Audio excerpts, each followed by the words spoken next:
This is Brandon with Mountains of Sound Home Inspection, and this is a 1-minute home inspection. Okay guys, so one thing I want to do is show you how important and how valuable the infrared camera is when we're doing inspections. So here we are, we're in this 1920s house. It's got a pretty old roof, just a 3-tab roof. I identified a bunch of issues with the roof, some missing shingles, that kind of stuff.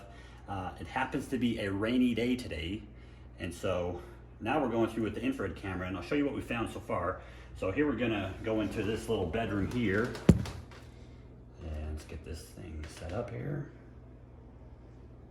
Okay, and what you can see here is right in that corner, see that dark spot there?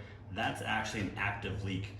We have seen several active leaks. I think we identified 3 active leaks in the attic, and now we're going through looking for any stains or anything like that. And here we got 2 more in this bedroom here. You can see the 2 dark spots there. Those are additional leaks.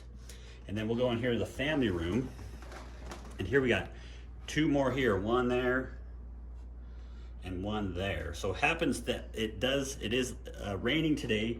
The other thing that I'll point out to you, it's such a great tool, especially when we're inspecting houses with basements or a 2nd floor where there's a plumbing upstairs. Potentially we see a lot of times an active leak in like a tub drain, or you know, a toilet that's actively leaking, but not enough gushing out that you're gonna see it dripping through the ceiling above.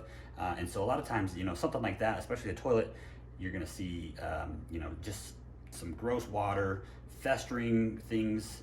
So really what we're looking for is finding those active leaks with this tool that we could otherwise not be able to find. And, you know, finding something like that, especially with a toilet where you're gonna have to clean it out, you got some mitigation to do, maybe some mold collecting, you know, that's a $2,000, $3,000 repair when it's all said and done, after the repair's been made on the drywall, the leak's been repaired, that kind of stuff. So really a great tool that really helps us identify things that maybe not be seen with the naked eye. Thanks for watching, we'll see you on the next one.